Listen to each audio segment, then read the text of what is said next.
What's going on, people? My name is Varno Jenks, and today I'm here to talk about The Matrix.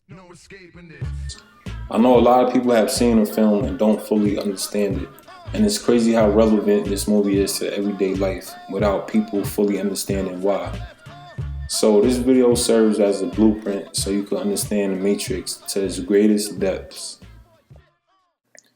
The Matrix is an allegory to life. If I had to define a matrix in one term, that term would be mental slavery. And I'll be using the term matrix and mental slavery interchangeably throughout this video. First, let's start with nomenclature. Neo is a new or revived form of something. He is formerly known as Thomas Anderson, but when he enters the real world, he becomes Neo. He's a different type of person, something that society has not recently experienced. Neo is a hacker defined as someone who seeks and exploits weaknesses in a computer system or computer network. I'm not 100% on the significance of Trinity, but I have heard that her name refers to the Holy Trinity of the Father, the Son, and the Holy Spirit. In the scene where Neo first meets Trinity, he says, "Jesus, I thought you were a god." And she responds, "Most gods do." Which also leads me to believe that Trinity's character is indeed a reference to the Holy Trinity. In Roman mythology, Morpheus is the god of dreams. When speaking about Morpheus, Agent Smith says he is considered by many authorities to be the most dangerous man alive. And in a system where mental enslavement is imposed upon the citizens and the Matrix aims to keep you thinking a certain way, it's understandable why dreaming can be a threat. I'll explain that later. A Sentinel is defined as a soldier or guard whose job is to keep watch. The Sentinels attempt to keep people thinking and functioning within the confines that the Matrix wants them to. So the Matrix or mental slavery can continue to dictate their beliefs and their actions. In the film, you have the machine Sentinels, and then there are the agents who are also Sentinels. The machine Sentinels represent the institutions that guard the Matrix or protect mental slavery. And the agents represent the individuals that have the same task, but they're more of the enforcers. An example of Sentinels in real life are police departments. The police department would be the machine Sentinel, and the agent would be the individual police officer. So then you have other characters whose names have significance, such as Oracle, Cypher, and so on. Why is Morpheus such a threat? Morpheus represents the people that are dissatisfied with the way society is functioning. And he represents dreaming of a better future. There are no limits in dreaming, so in a system that attempts to control the way people think, dreaming is extremely dangerous, because it's a threat to that system. The possibilities that can come from dreaming can supersede any system of mental slavery that's already in place, to the point that the structure loses all of its value and becomes worthless. So if Morpheus keeps dreaming of this utopian future and convinces the right people that this future is possible, the system that controls how people think will become worthless. The Matrix will become worthless. Also, the people who benefit from the current system, they're probably the most powerful people in society. And these people will no longer benefit and no longer have the power that they once had, which is threatening to them. For the people who maintain the current system of mental slavery or the Matrix, the thought of change may be extremely uncomfortable. Because everything about that person, their feelings, their beliefs, their actions, their position, their money, all of that stuff is based on the foundation of the current system. And if you target the foundation of anything, essentially you're challenging its entire existence. A good way to put it is that people grow dependent on the system and its maintenance. Also, change is uncomfortable, even when going from a bad situation to a good one.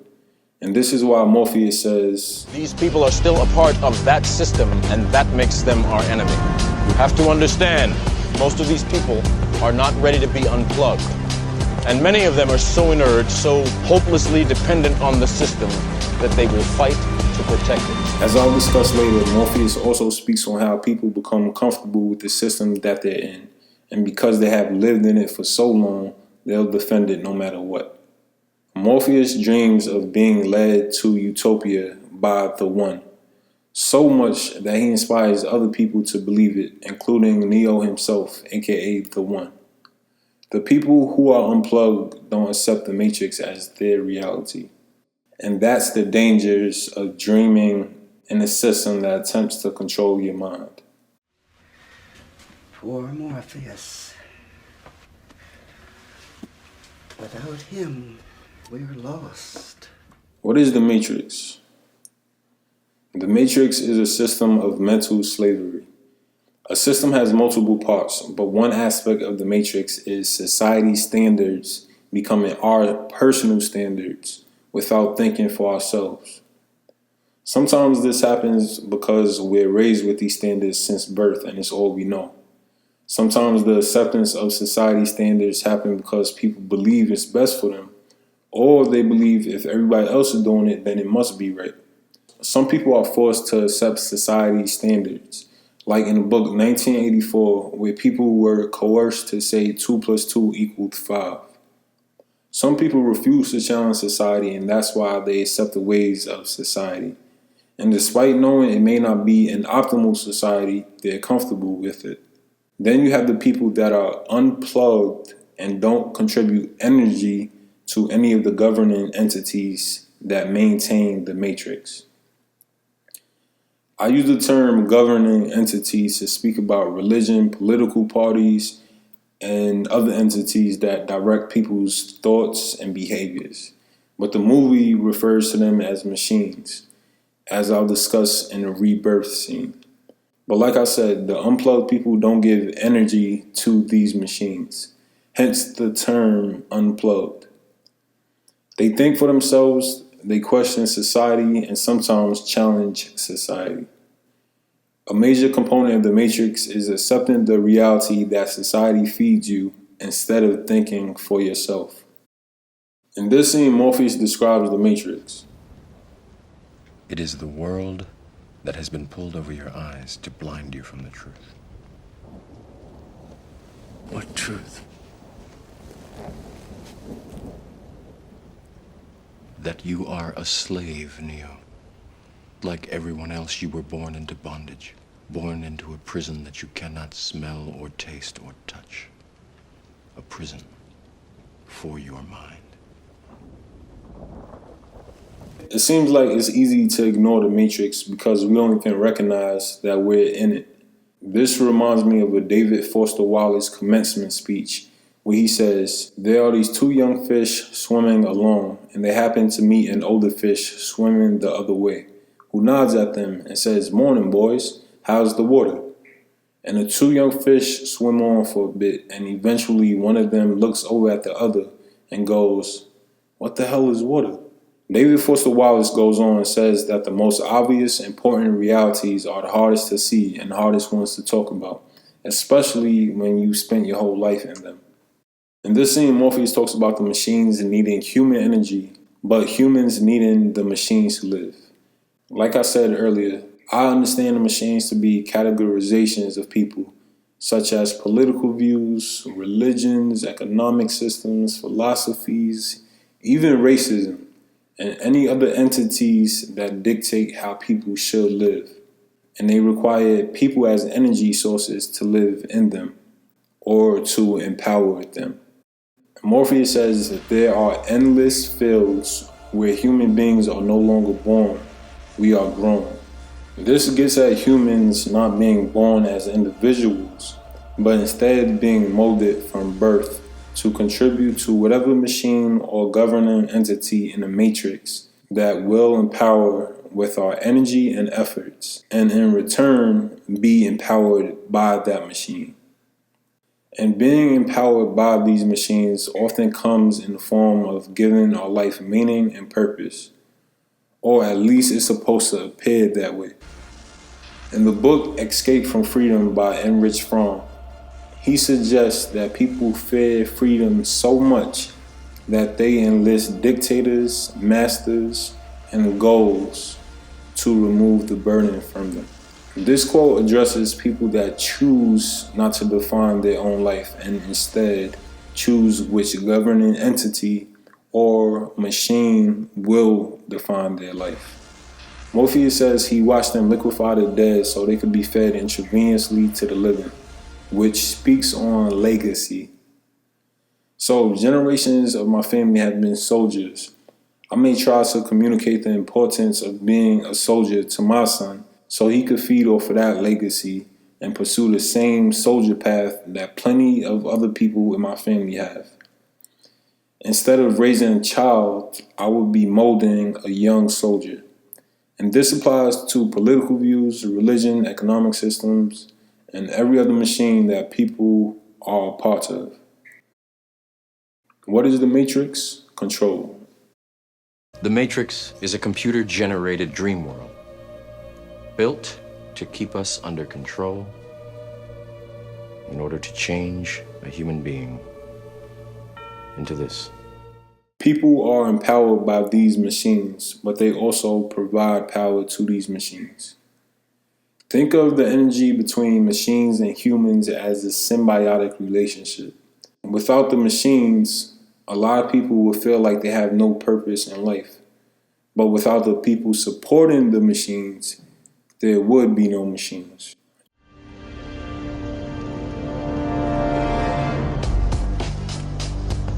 The Matrix is a system, Neo.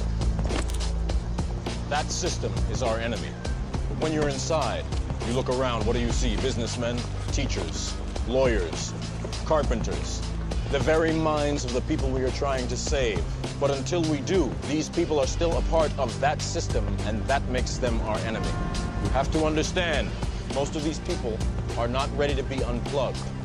And many of them are so inert, so hopelessly dependent on the system, that they will fight to protect it. You can tell people how much they're being manipulated or how they may be under any form of mental control, but people may dismiss it or defend it because that's all they know and it works for them, despite not assessing how limiting their current thinking may be or how beneficial thinking differently could be. And going back to 2 points I made earlier. First, if you attack a person's foundation, it seems like you're attacking their entire existence. And secondly, change is uncomfortable. Morpheus said that we are batteries to these great entities, and because we power the entity that empowers us, we don't want to see it depleted of energy. Imagine spending your whole life empowering and being empowered by one of these machines. Let's say religion for this example. Imagine practicing a set of principles and dissecting this religion so you could live as righteously as possible. The more that you understand a religion, the more likely it will be for that religion to become your foundation, and it will provide you with energy for living. You will begin to use that religion to determine your actions and your perception of the rest of the world. But imagine that one day you find out that somehow the religion you've been practicing is a hoax. It's not real. How would you feel? How hard do you think it would be for you to stop giving energy to that machine that you've built your entire life around? If you've just been told and there's proof that what you thought was your reason for existence is actually a hoax, then what would be your reason for living? Would you fight to protect what you believed? That makes them our enemy. You have to understand, most of these people are not ready to be unplugged. And many of them are so inert, so hopelessly dependent on the system, that they will fight to protect it. If you are not one of us, you are one of them. Anyone that hasn't been unplugged can potentially be a sentinel in the form of an agent, because they will defend a system that they have lived in for all of their life. This is why agents can infiltrate any human being. The person will more than likely defend a system that they have been living in, and to maintain it, they'll fight the agent's battle of keeping you in your place within the system, or killing you if you're a true threat. Remember the Chris Dorner manhunt? This guy supposedly killed law enforcement and their family, so the FBI SWAT, and a whole bunch of police officers were called in for a manhunt. Then he supposedly wrote a manifesto saying why he did what he did. Now, if you bought into the story and wanted Chris Dorner killed or captured, at that moment an agent infiltrated you.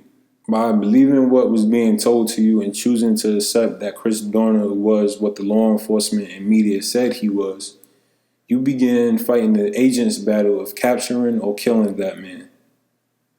Has anyone seen Wag the Dog? Never mind, I digress. An agent killing you can be a social death. This may look like a person calling you crazy or treating you as if you're an outcast because your reality doesn't align with theirs. Like Malcolm X said, the media is the most powerful entity on the earth. They have the power to make the innocent guilty and to make the guilty innocent because they control the minds of the masses. The unplugged people run from the agents because it's almost as if that's all they can do. The agents are potentially all around them, and it's almost as if there's no escaping them. It's almost as if the best an unplugged person can do is to inconspicuously stay unplugged, so a potential agent doesn't permanently infiltrate their body. Otherwise, they risk being killed and going back to society's norms being imposed on them. When Trinity appears to shoot the agent in the head, she actually shoots the person that the agent infiltrated. And when he's shot, he's shown as a regular person again, because the agent didn't die. One of the people that chose to fight the agent's battle was killed. The agent can easily be activated in anyone who accepts the Matrix as their reality. The next time you question something in society that people easily accept as a standard, or the next time you challenge a traditional thought, see if people morph into agents that attempt to defend and justify the Matrix, or that traditional way of thinking. They'll probably give you a good number of reasons that the situation is the way it is, and if you're adamant about your point, they may even start to question your sanity or your character. Be wary of agents and them infiltrating you. If you are not one of us, you are one of them.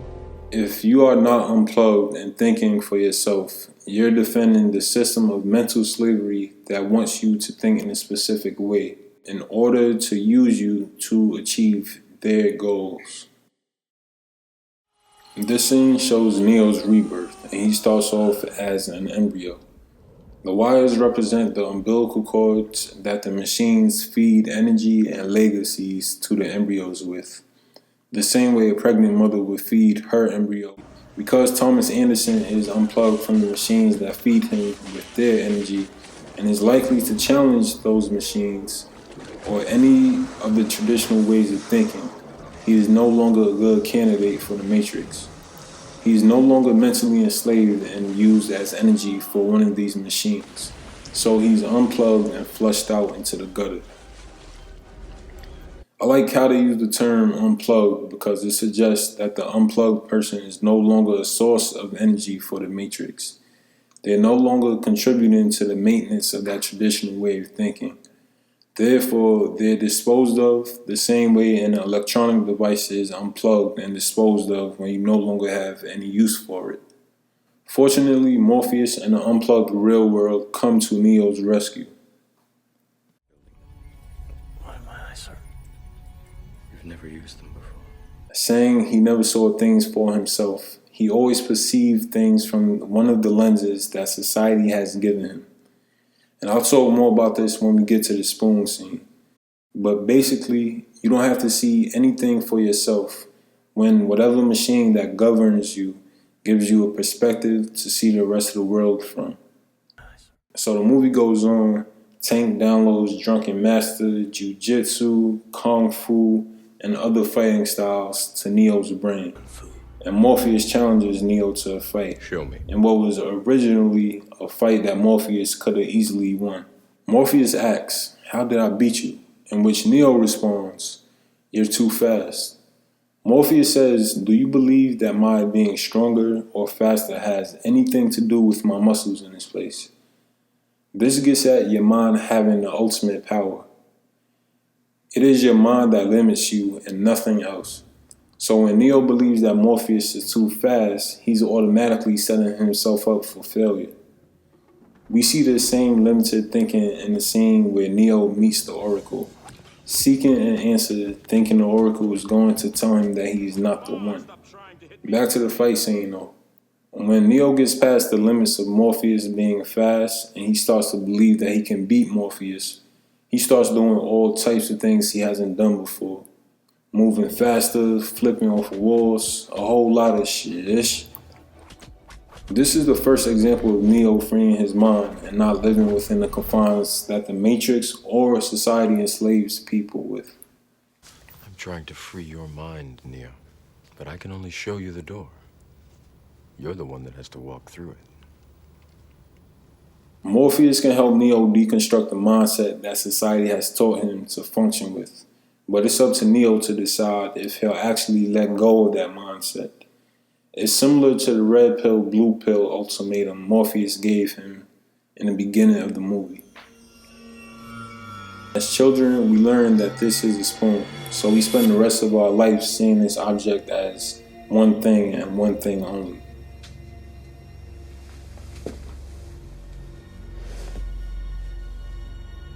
Do not try and bend the spoon. That's impossible. Instead, only try to realize the truth. What truth? There is no spoon. There is no spoon? Then you'll see that it is not the spoon that bends. It is only yourself. We have a rigid view of this object being a spoon. However, if we change the way we think and we don't live within the confines of the Matrix or how society tells us we should think, our mental capacity is limitless. If we escape the Matrix or if we escape mental slavery, we'll no longer be limited to only seeing this object as a spoon. But we may see it for many of the other purposes it can be used for, such as eye masks, jewelry, cabinet handles, and anything else besides what society told us its sole purpose was. Losing the rigid concept of what this object is, we'll realize that it is not only a spoon, although that is one of its uses. And the kid is saying by seeing this object from different angles for its different uses, we contort our minds and maneuver our way out of traditional thinking. So it's not the spoon that's bending, it's us, it's our minds. The significance of a kid teaching this to Neo and all the other potentials in the room being so young is children are least likely to accept the concepts that society dictates to us as definitive. Kids are very explorative and imaginative, hence their limitless creativity. If a kid tells an adult a creative idea like, "Mommy, I wish I could fly my mattress to school every day so I don't have to get out of bed," the adult is likely to think of all the reasons that the idea wouldn't work, whether it be based on findings from science, personal experiences, or other people's personal accounts. And sadly, that would be them morphing into agents.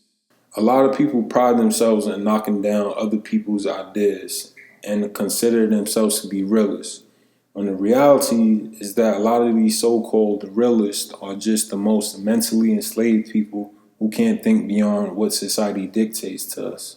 If one child tells another child their creative idea, that idea will probably be built upon even more because there are very few limitations on the way children think. There was a study somewhere where you gave children and adults an object and told them to create as many possible ways to use the object. And while children will come up with at least 20 ideas, adults came up with an average of about 4 ideas. While children are the least likely to be mentally enslaved, us as adults, we have the choice to free our minds or continue living in the Matrix. Red pill, blue pill, you live and you learn. The Matrix is a system of mental slavery, and the first Matrix was an attempt to try to control people's mind. The first Matrix should not be confused with the first human existence. It came after human existence. And it's an attempt to control people and their mind. Because if you have their mind, you have their body. An example is colonization, or the system in which outsiders try to control a group of people and attempt to bring what they consider to be civilization to that group of people. The agent says some believe we lack the programming language to describe your perfect world. Despite the society already functioning well, the people that came to colonize it didn't understand the way people were originally functioning and felt that it was necessary to control the minds of the people for the purpose of being an energy source for whatever machine that they had in mind. This is similar to how we watch a video of people in other countries who live in conditions different than our own. And because we arrogantly use our cultural values as a standard, we assume that these other people are so unfortunate, when in reality, they may be better off in life than we are. This will be us lacking the language to describe their perfect world.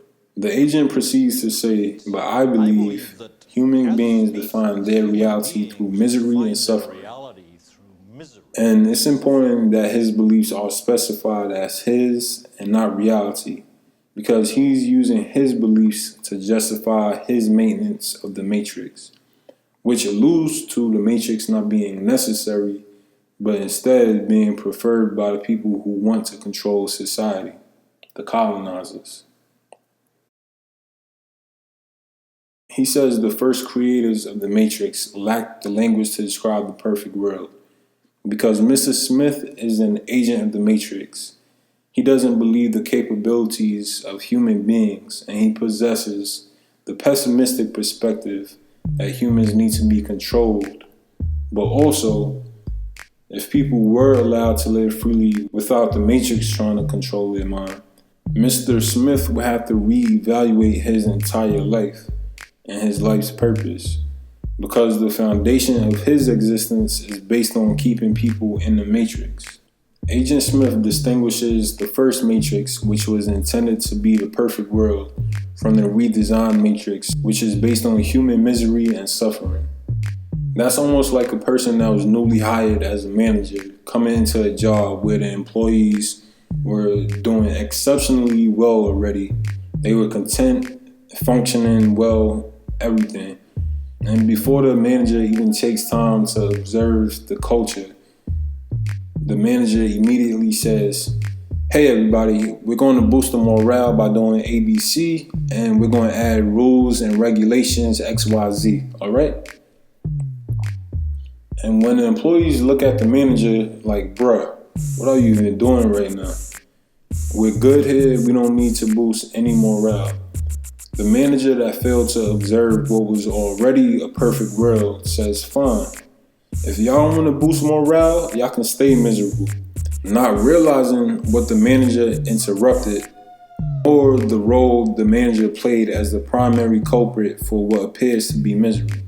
Despite being a sentinel and specifically an agent for the Matrix, he describes it as being a zoo and a prison, and he expresses that he hates it. It's almost a paradox, because he hates the truth he's convinced himself to believe of the Matrix or mental slavery needing to exist. But at the same time, he does everything it takes to maintain it. Mr. Smith believes people need to be controlled by these systems, yet he lacks the language to understand what was formerly a perfect world, as I described in the manager analogy. Mr. Smith believes these people define their reality through misery and suffering. He says people focus on what they don't have and they'll never be satisfied. So according to Agent Smith, a perfect world is unattainable because people will never focus on the things they have. They'll only focus on the things they want. So it's his duty and the rest of the Matrix to tell people what to believe and how to define their lives. And this happens by the agents providing the machines that run the Matrix and making sure people empower them. Because people define their reality on misery and suffering, the Matrix is a system of mental slavery that gives people the illusion of not being miserable and not suffering by making it seem as if we're progressing in life and striving towards something. when really the majority of people are only progressing towards empowering the machines that Morpheus says we're sources of energy for. And by not expressing misery or suffering within the Matrix, the Sentinels believe that we appreciate being controlled. This explains the Matrix thinking for you and it becoming the agent's civilization. This is all about. So now we live by the Matrix and we die by the Matrix. I know you're out there. I can feel you now. I know that you're afraid. You're afraid of us. You're afraid of change. I don't know the future. I didn't come here to tell you how this is going to end. I came here to tell you how it's going to begin. I'm going to hang up this phone, and then I'm going to show these people what you don't want them to see. I'm going to show them a world without you. A world without rules and controls, without borders or boundaries. A world where anything is possible. Where we go from there is a choice I leave to you.